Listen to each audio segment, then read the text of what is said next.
Shalom, shalom, frère et sœurs Racha, c'est El Jonim. J'espère que vous allez bien. Personnellement, je vais bien, par la grâce du Tout-Puissant. Avant de vous dire le sujet de mon partage, là, aujourd'hui, je voulais vous parler d'un site Odyssey. Bon, j'ai commencé à mettre certaines vidéos dessus. C'est moins censuré, enfin, c'est pas censuré dans le sens où, bien sûr, si tu insultes des trucs comme ça, c'est sûr que ça va scratcher, mais tu peux aborder pas mal de sujets. Bon, on ne sait pas jusqu'à quand il sera pas censuré, mais à mon avis, la manière que c'est fabriqué, c'est pour un petit bout de temps, mais on ne sait jamais. Et pour ceux qui sont euh, très très comment on appelle ça, très Facebook, il y a un concurrent de Facebook qui s'appelle Rumble, Rumble. Moi, je suis pas très Facebook, donc je suis plus bon, je suis pas très Facebook, mais ça veut pas dire que c'est pas utile. Ça dépend comment tu l'utilises. Mais là aussi, c'est pas trop track surveillé comme Facebook. Bon, ceci étant dit, je dis ça pour ceux qui se plaignent. Oh, on est toujours traqué, on est machin. Ouais, mais il y a d'autres solutions. Il y a d'autres solutions. Alors, je vais essayer d'être sur les deux en même temps. Odyssey et puis YouTube. Et puis le jour que YouTube me casse la tête, je serai plus dessus. Hein? C'est comme ça. Le jour qu'Odyssey me casse plus la tête, il y aura un autre. C'est comme ça. Bon, ok. Aujourd'hui, je voulais vous parler d'un sujet, mais je dois vous lire un passage d'abord, ok? Euh, Dans 2 Pierre 3, à partir du verset 8. Mais il est une chose bien aimée que vous ne devez pas ignorer, c'est que devant le Seigneur, un jour est comme 1000 ans, et 1000 ans sont comme un jour. Le Seigneur ne tarde pas dans l'accomplissement de la promesse, comme quelques-uns le croient, mais il use de patience envers vous, ne voulant qu'aucun périsse, mais voulant que tous arrivent à la repentance. Le jour du Seigneur viendra comme un voleur, et en ce jour, les cieux passeront avec fracas, les éléments embrasés se dissoudront, et la terre, avec les œuvres qu'elle renferme, sera consumée. Puisque donc toutes ces choses doivent se dissoudre, qu'elles ne doivent pas être euh, la sainteté de votre conduite et votre piété. Tandis que vous attendez et hâtez l'avènement du jour du Créateur, à cause duquel les cieux enflammés se dissoudront et les éléments embrasés se fondront. Et puis après, il dit, euh, nous attendons la promesse, etc. Mais il finit en verset 16, il dit, il parle de l'apôtre Paul, c'est ce qu'il fait dans toutes les lettres où il parle de ces choses dans lesquelles il y a des points difficiles à comprendre, dont les personnes ignorantes et mal affermies tordent le sens, comme celui des autres écritures pour leur propre règne. Vous donc, bien-aimés, qui êtes avertis, mettez-vous sur vos gardes, de peur qu'entraînés par l'égarement des impies, vous ne veniez à des choix de votre fermeté. Mais il dit coincé dans la vérité, effectivement. Mais il y a une chose. Pourquoi je fais cette vidéo? Quand il dit hâter l'avènement du jour du Créateur. En fait, hâter l'avènement du Christ. Déjà, ça commence comme ça. Ce qu'il faut comprendre, parce qu'en ce moment, il y a tout et n'importe quoi qui se dit, puis c'est normal, c'est normal. Il y a tout un scénario pour les impies et il y a un scénario pour ceux qui pratiquent la piété. Et il y a même des sectes dans le monde qui veulent provoquer la venue du Christ. en disant, on va essayer de mettre le chaos dans le monde pour faire revenir le Christ. Un peu comme quand il y a eu l'affrontement entre le diable et le Christ dans le désert, et que le diable lui dit, ouais, jette-toi par là, il est écrit ceci, cela, etc. Pourquoi? Parce qu'il cherche à devancer les choses. Donc, même un aveugle sait qu'il y a quelque chose qui va pas, qu'il y a des malheurs dans la terre, sur la terre, il y a des trucs bizarres. Alors, ils ont trouvé des termes complotistes, pas complotistes, mais ça change rien. C'est comme si il y a que ces jours-ci qu'il y a des complots sur la terre. Mais non, mais non, mais non. Depuis le début, ça existe. Mais ils ont tendance à avoir leur propre vocabulaire, leur propre paradigme. Mais bon, c'est pas étonnant. Et puis il y a des vrais complots par moment, et puis il y a des affabulations. C'est normal, ça aussi. Depuis quand sur la Terre on dit la vérité sur la place publique? Ça n'existe pas. Il y a toujours des intérêts, des choses. Bon, c'est comme ça. Mais ça, c'est leur problème, ok? Si tu vraiment t'es né d'esprit, t'es né du Créateur, tu es né de son souffle, il va t'expliquer le plan des impies, là, qu'est-ce qu'ils sont en train de faire. Voilà, il va t'expliquer quand il veut, où il veut, comme il veut, mais il va t'expliquer parce que c'est lui-même qui a dit je ne fais rien sans avertir les miens, en fait. Mais ce qui m'intéresse, c'est pourquoi l'apôtre Pierre a dit ça, parce que c'était souvent des questions qu'il posait, soit en direct, soit par lettre, etc. Mais pourquoi il a dit hâter l'avènement? C'est pas qu'il y a du retard. C'est pas comme ça qu'il faut prendre ça. C'est pas que ça tarde. Déjà, le Créateur, il est éternel. C'est pour ça qu'il dit un jour est comme 1000 ans est comme un jour. C'est éternel. Il est éternel. Donc, quand il parle, il dit la chose va arriver. Mais c'est lui qui sait quand ça va arriver. Sauf s'il te le révèle. C'est pour ça qu'il dit le retour du Christ ce sera comme un voleur. Et je vais revenir sur le fait que Christ dit certaines choses qu'il ne sait pas. Les gens disent non, c'est parce qu'il était en chair, c'est pour ça que non, c'est pas pour ça. C'est pas pour ça. Ok? C'est même ridicule de dire ça. Et donc, il parle de l'avènement. L'avènement du Christ, le retour du Christ.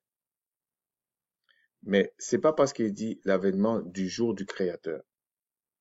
Parce que là encore, il faudrait comprendre qu'est-ce que ça veut dire, mais c'est pas l'objet. C'est pas l'objet. Et on va voir dans quel sens il leur dit de hâter. Il faut bien comprendre que certains se disaient, ah, mais ça tarde l'accomplissement de certaines promesses. Parce qu'il y avait des guérisons, il y avait des délivrances, il y avait tout ça. Donc, ces promesses-là, il le vivait. Mais quand il dit l'accomplissement de la promesse, il précise de la promesse, si on prend en français. Il parle de quelque chose de bien précis et on voit qu'il parle de l'avènement du jour du Créateur. Ils en avaient marre, en fait, de vivre dans cette, on va dire,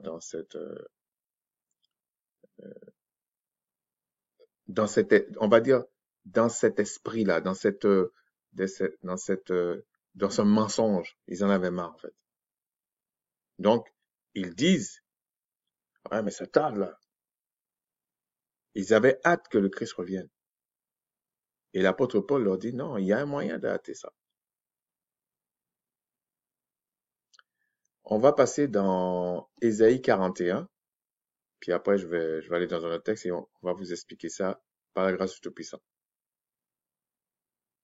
C'est pareil, hein. Je veux dire, soit on dit quelque chose qui est selon le Créateur, il va défendre ce qu'il a dit. Soit on dit quelque chose qui n'est pas selon le Créateur, et puis lui-même va défendre que c'est pas vrai. Donc il n'y a pas de problème.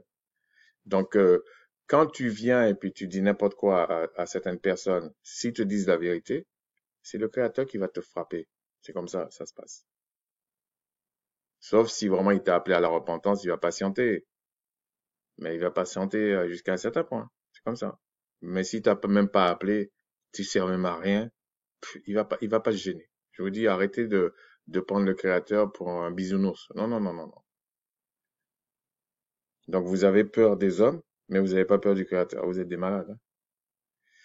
Bon, on va aller dans Ésaïe 41. Alors, je vais le lire.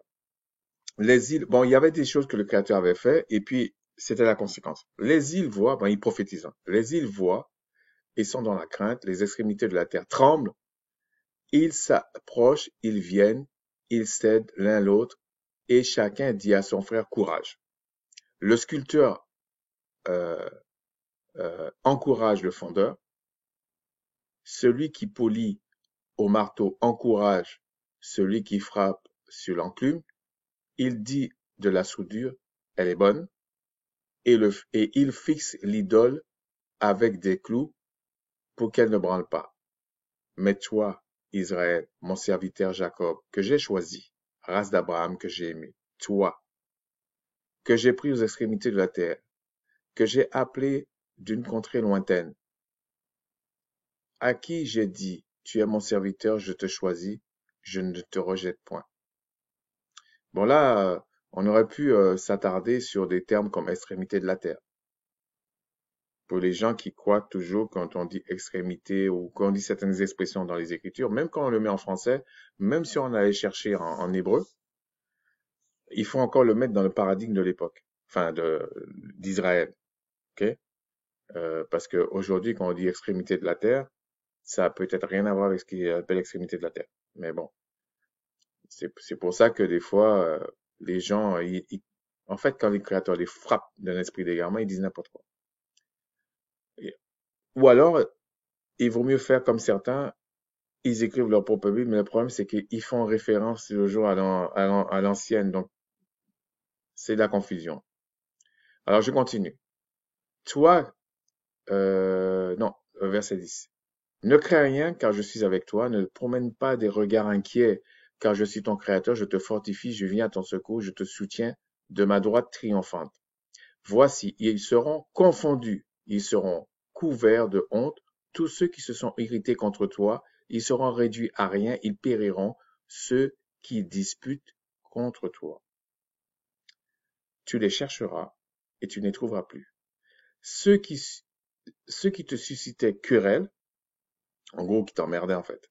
Parce qu'il y a des gens qui sont spécialisés, ils sont spécialisés pour nous emmerder, mais bon. Ils seront réduits à rien, réduits au néant, ceux qui te faisaient la guerre. Car je suis le Tout-Puissant, ton Créateur, qui fortifie ta droite, qui te dit, ne crains rien, je viens à ton secours. Ne crains rien, vermisseau de Jacob, faible reste d'Israël. Je viens à ton secours, dit le Tout-Puissant, et le Saint d'Israël est ton sauveur. Vous voyez, quand on dit aux gens qu'il y a on va dire des entités très puissantes qui sont sur la tête des races, pour ne dire que ça, ils pensent que tu as fabule. Mais en fait, c'est qu'ils comprennent pas. Et les choses sont là, mais eux, ils comprennent pas, ils voient pas, ils savent rien. Eux, ils préfèrent dire le monde entier va être sauvé, on est là, hein, on fait des bonnes œuvres, euh, on aide les pauvres, on fait ceci, on fait cela. Ils enlèvent tout du contexte. En fait, ils font leur truc à eux. Et on va voir ce que le Créateur dit. Ok? On va continuer. Voici, je fais de toi un traîneau aigu, tout neuf, garni de pointes. Tu écraseras, tu boiras les montagnes, et tu rendras les collines semblables à de la balle. Tu les vanneras, et le vent les emportera, et un tourbillon les dispersera. Mais toi, tu te réjouiras en le Tout-Puissant, tu mettras ta gloire dans le Saint d'Israël. Je disais ça par rapport quand il dit le Saint d'Israël, sachant que c'est quand même un messager qui a parlé à Macha, ou à Moïse. C'est pas le Créateur qui est venu comme ça. Non. Bon. Verset 17. Les malheureux et les indigents cherchent l'eau, et il n'y en aura point. et il n'y en a point.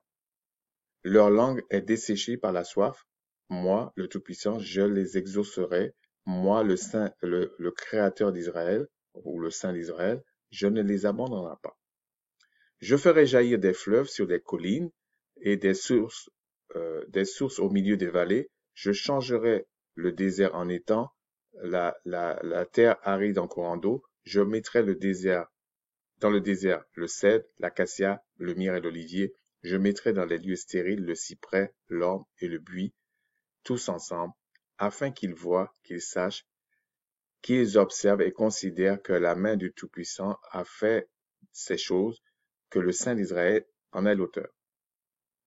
Après, c'est le reste qui m'intéresse, mais vous voyez que on parle du reste d'Israël, on parle des endroits où il n'y avait rien, c'est le Créateur qui fait pousser les choses, qui reverdit les choses, etc., etc., etc. Mais je ne vais pas rentrer dans ça, c'est simplement pour dire que il dit euh, je viens à ton secours. Mais il faut bien comprendre dans quel contexte il parle. C'est pas qu'Israël est en train de pécher à ce moment-là. Non, non, non, non, non. Non.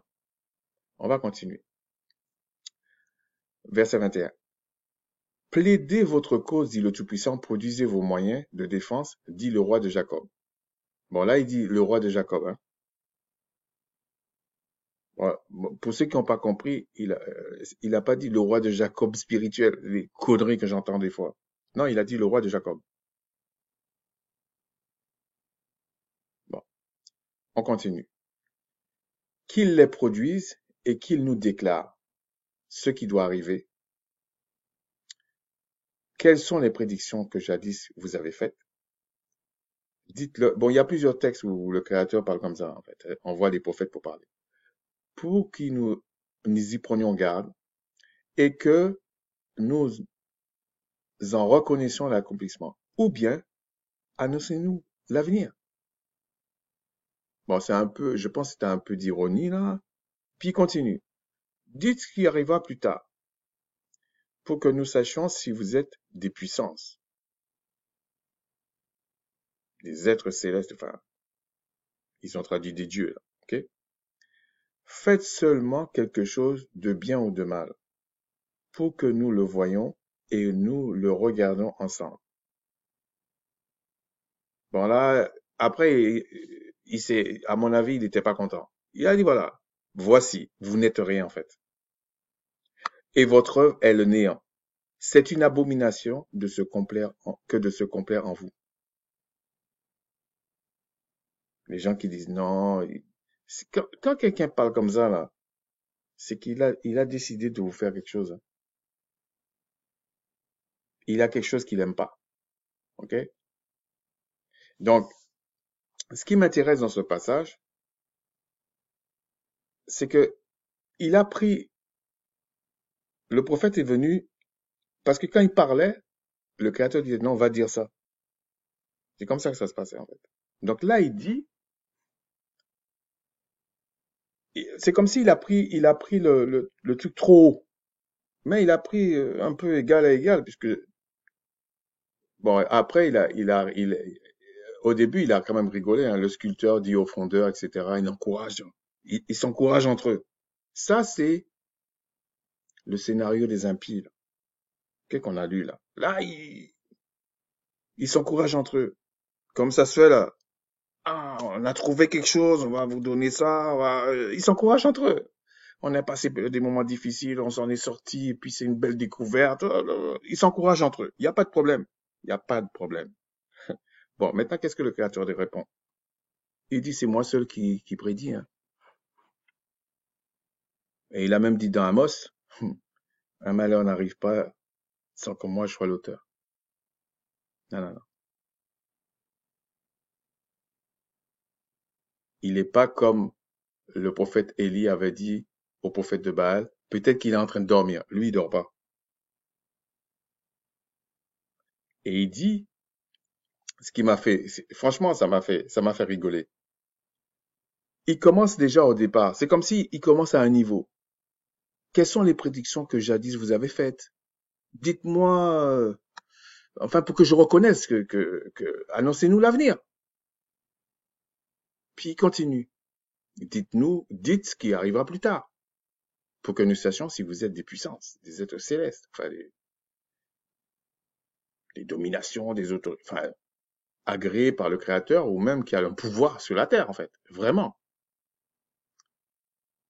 Et puis, il descend d'un cran.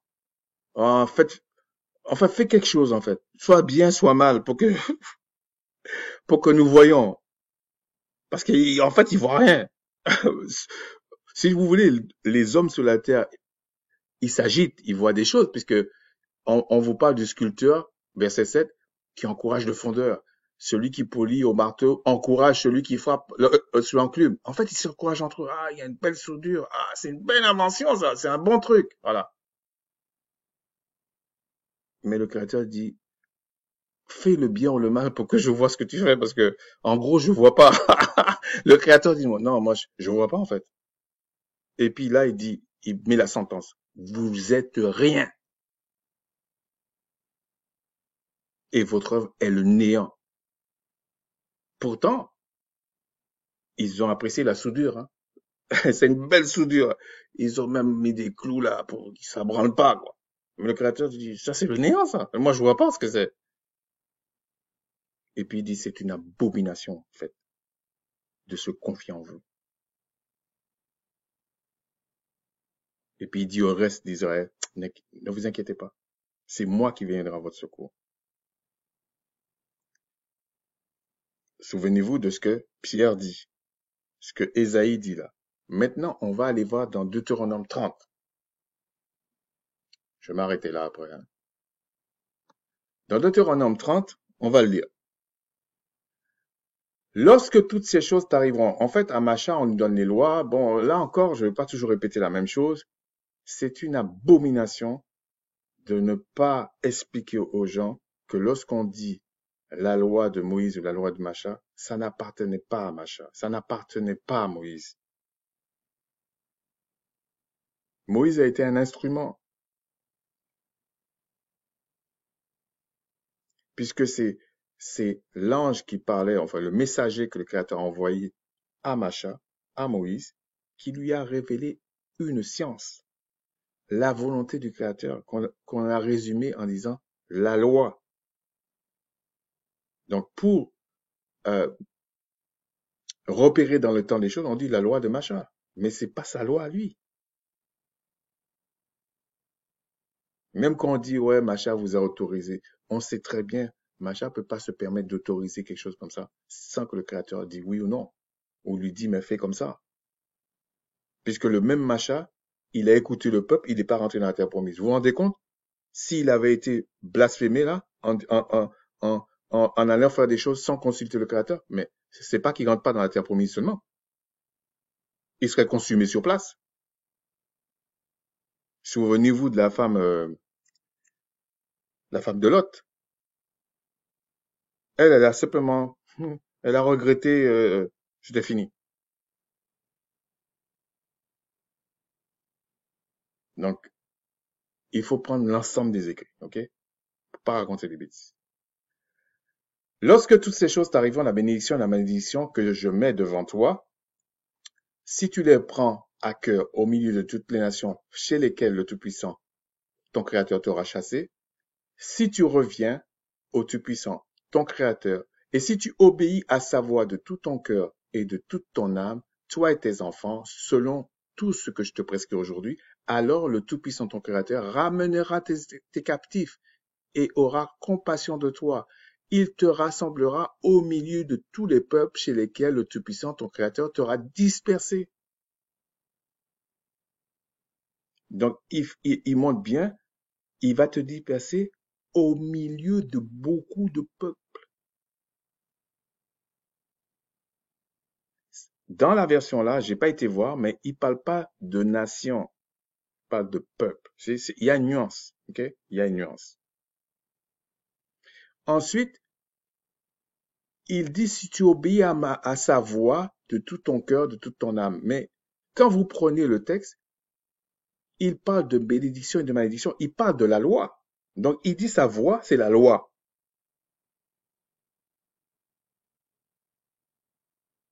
On va aller doucement parce que là, c'est un contexte au temps de Macha. Donc, quelqu'un peut dire, tant qu'il y a la loi que Macha avait reçue avec l'ordre d'Aaron, c'est valide. Et est-ce que c'est valide avec le Christ qui, lui, est selon l'ordre de Melchisédek? Il est sacrificateur, souvent sacrificateur selon l'ordre de Melchisédek. Mais les mêmes écritures,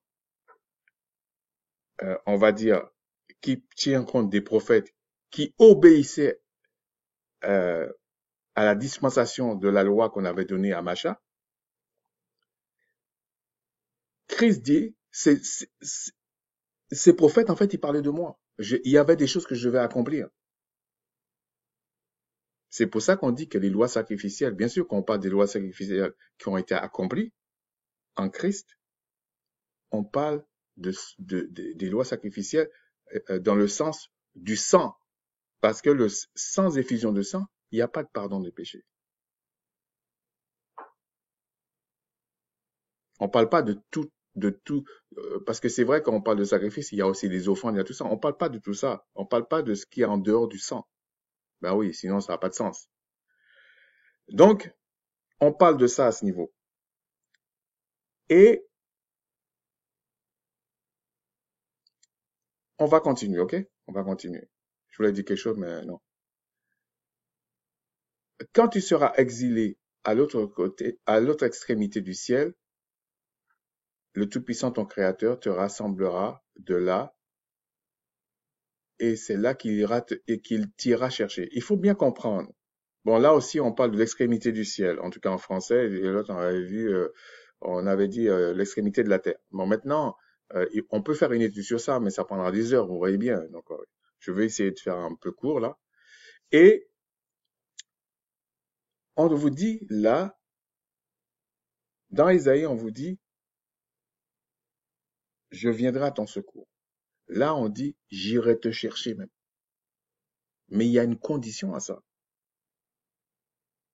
Donc, quand l'apôtre Pierre parle à ceux qui s'interrogeaient sur les promesses, sur cette promesse-là, l'avènement du Christ, on dit l'avènement sur le retour du Christ, etc., etc., comment hâter ça?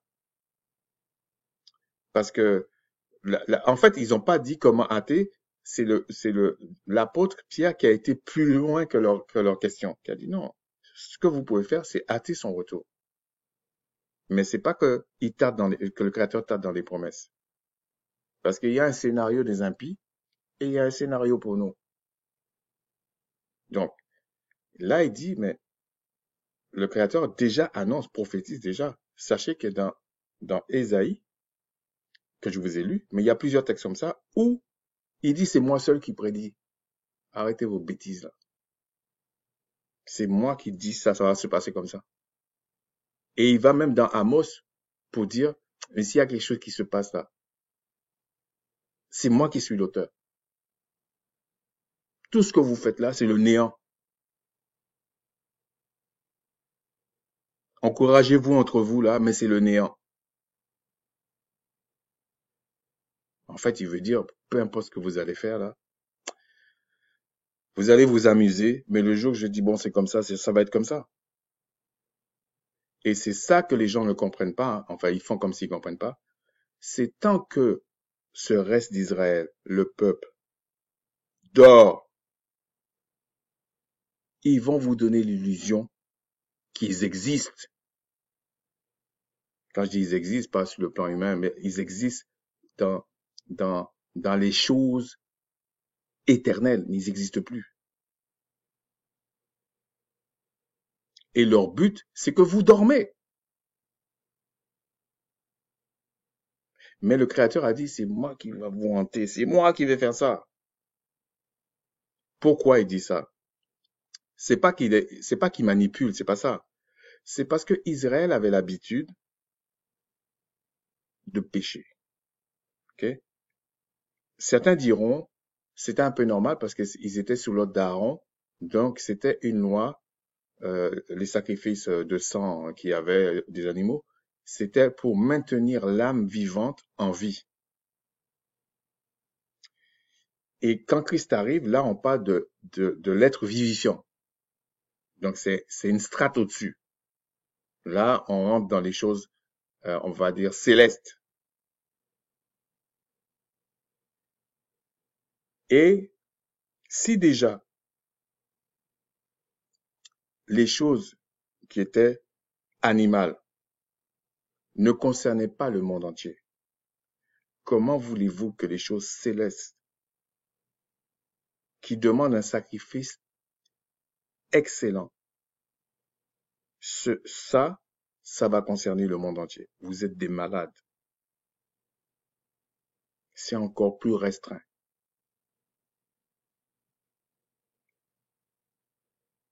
Okay? Donc, il ne faut pas raconter n'importe quoi aux gens. Vous pouvez vous complaire dans le scénario des impies. Vous vous démerdez là-bas. Mais quand vous allez vouloir passer de l'autre côté-là, on va vous arrêter.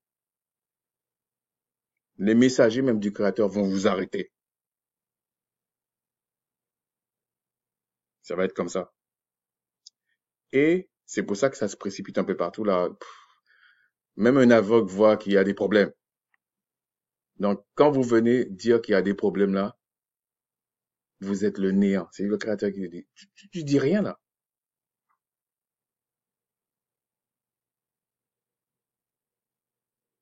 Mais il révèle les vraies choses à ses enfants, à ceux qui pratiquent la piété. C'est là qu'on révèle les vraies choses. Et il dit, et qu'est-ce que je voulais dire? On va continuer, ok? Il dit, le Tout-Puissant, ton Créateur, te ramènera dans le pays que possédaient tes pères, et tu le posséderas, il te fera du bien et rendra plus nombreux que tes pères. Le Tout-Puissant, il dit après, il va te circoncire le cœur, ta postérité, etc., etc. Mais il dit, verset 7, le Tout-Puissant, ton Créateur, fera tomber toutes ces malédictions sur tes ennemis, sur ceux qui t'auront haï et persécuté. Ils ont beau dire qu'ils nous persécutent pas, ils nous persécutent. On sait. Alors, il y a plusieurs différences, il y a plusieurs manières. Il y a même qui vont dire que c'est qu'on aime ça. Si on laisse faire, c'est qu'on aime. C'est vraiment odieux, mais bon, c'est comme ça. Mais il dit, et toi, tu reviendras au Tout-Puissant, tu obéiras à sa voix, et tu mettras en pratique tous ces commandements que je te prescris aujourd'hui. Le fait de revenir au Tout-Puissant, dans ce verset, on vous explique, même si c'est en français, on vous explique, tu obéiras à sa voix. Mais on vous dit, dans le verset 2, qu'est-ce que c'est obéir à sa voix? C'est pratiquer la loi. Alors, nous, on est censé appliquer la loi, appliquer la loi, selon l'ordre de Melchisédek. C'est pour ça qu'on ne fait pas des sacrifices d'animaux. C'est tout. Mais tout le reste est resté. Il y a des choses qu'on ne peut pas appliquer parce que pas soi-disant, il n'y a pas le temple, par exemple. On ne sait pas comment sont les tribus, etc. Donc, il y a des choses qui n'est pas applicable, mais c'est pas que ça n'existe pas. C'est pas que ça n'existe pas. C'est parce que c'est pas applicable. Mais il y a des choses qui ont été accomplies. Ça, c'est différent encore. Et il dit bien, en fait, oui, ce que je voulais dire, c'est que parce que je regarde l'heure, ça me perturbe un peu. Euh, ils avaient l'habitude, Israël avait l'habitude de pécher. Et quand ils péchaient, le Créateur les frappait. Et puis là, il disait, ah, j'ai fait quelque chose de mal parce que vraiment ça allait pas. Donc, qu'est-ce qu'ils faisaient? Ils revenaient, ils appliquaient la loi, ils savaient. Parce qu'ils avaient encore la mémoire de ce qu'ils étaient en train de faire comme mal. Donc, qu'est-ce que le Créateur a dit? Il a dit, bon, ça, c'est un jeu qui va pas. Je vais vous chasser et je vais effacer la mémoire. C'est ce qui nous est arrivé. Donc, tu peux pas revenir parce que tu as perdu la mémoire. Tu es amnésique. Mais il dit, c'est moi qui va vous hanter à nouveau, qui va vous enlever cette maladie d'amnésie. Mais il précise que ce sera un reste. En tout cas, ce sera un reste.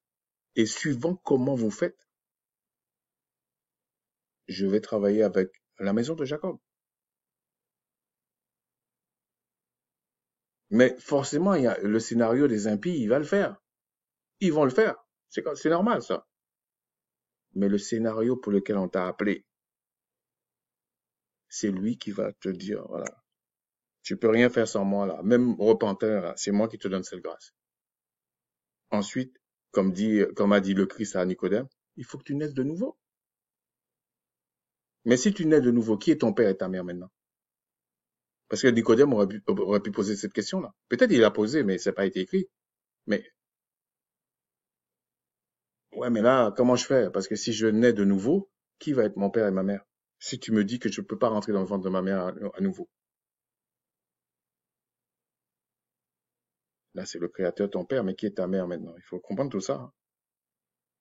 Et si maintenant le créateur est ton père, etc., il va t'éduquer, non? Il va t'expliquer les choses de la maison. C'est comme ça que ça se passe. Mais si t'es pas de sa maison, il peut pas t'expliquer ce qui se passe dans la maison. Tout ce que tu peux faire, c'est créer ta propre Bible, monter, monter ton truc. Mais là, on est dans le scénario des impies. Parce que sa maison est inébranlable. La structure de la maison du Créateur est inébranlable. C'est comme ça. Donc, je vais m'arrêter là. Je voulais dire que, parce je vous dis, il y a des sectes dans le monde.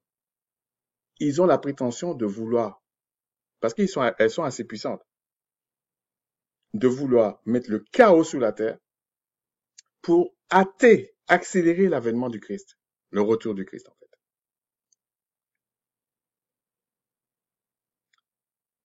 Mais en réalité, est-ce qu'ils sont capables de faire ça? Ah, je vous dis que non.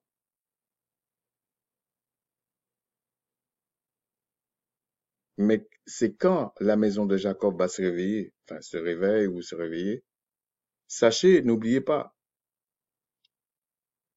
la prière d'Abraham dit, même s'il y a un juste, tu as dit non, ça suffit. On n'a pas besoin de 15 milliards de personnes. Mais c'est lui qui choisit, hein. C'est comme ça. Donc, ça n'existe pas le neutre. Il y a le bien ou le mal. Le scénario des gens pieux, ou ce qui est la maison de Jacob, ou les affiliés, on va dire. Et tu as aussi le scénario des impies. Mais il n'y a pas de neutre. Si tu n'es pas pleinement dans les choses de la piété, de facto, tu es chez les impies. C'est comme ça. Et la gloire que tu as, elle est le néant. J'entends même des gens qui veulent aider le créateur, ils vont faire des trucs, le héros sur la terre. Ça c'est vos histoires. Déjà, le créateur n'aime pas le grand nombre pour pas que tu penses que c'est ta force que tu fais la chose. Tu t'imagines que toi, tu vas aller faire un truc, tu dis, ouais, c'est pour sauver, je sais pas qui. C'est quoi ces bêtises?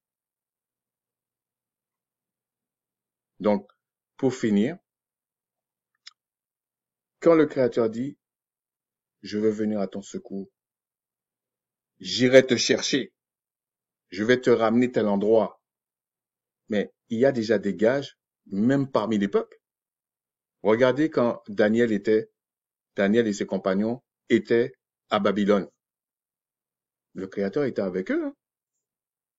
Il a attendu pour ramener Israël parce que c'est lui qui décide des temps. Donc il y avait le scénario qui devait se passer chez les impies, mais il y avait le scénario de ce qui devait passer chez ceux qui étaient pieux dans la maison de Jacob. Et nous, on va faire la même chose. Ça va être comme ça.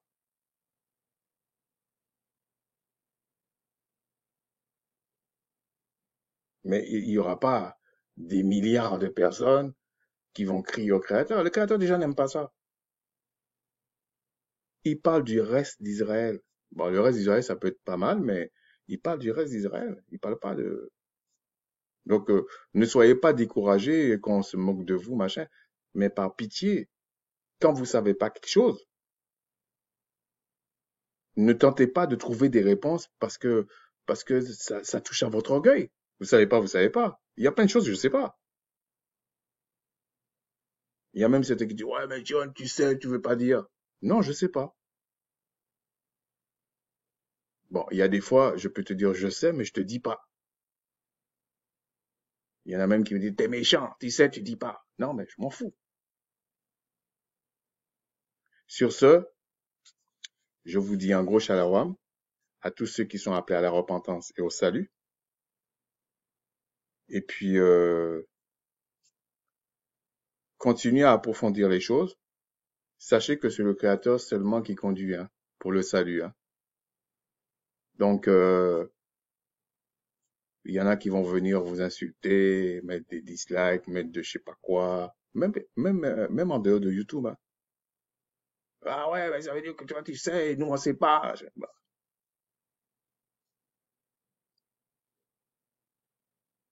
qu'est-ce que ça va faire ça? Après, il faut pas. Le but n'est pas d'insulter quelqu'un, mais eux, ils trouvent normal qu'ils vous insultent. Mais c'est pas grave, hein. Qu'est-ce qui est écrit dans Isaïe? C'est moi qui viendrai à votre secours. Mais quand il dit c'est moi qui viendrai à votre secours, il nous a donné aussi la bouche pour prier, pour crier à lui, hein. Même pour faire d'autres choses. Parce que quand vous êtes né d'esprit, là, vous parlez, la chose doit se faire. Si c'est la volonté du Créateur, ça va se faire. C'est comme ça. Sur ce, je vous dis un gros shalom. Et puis, portez-vous bien. Shalom.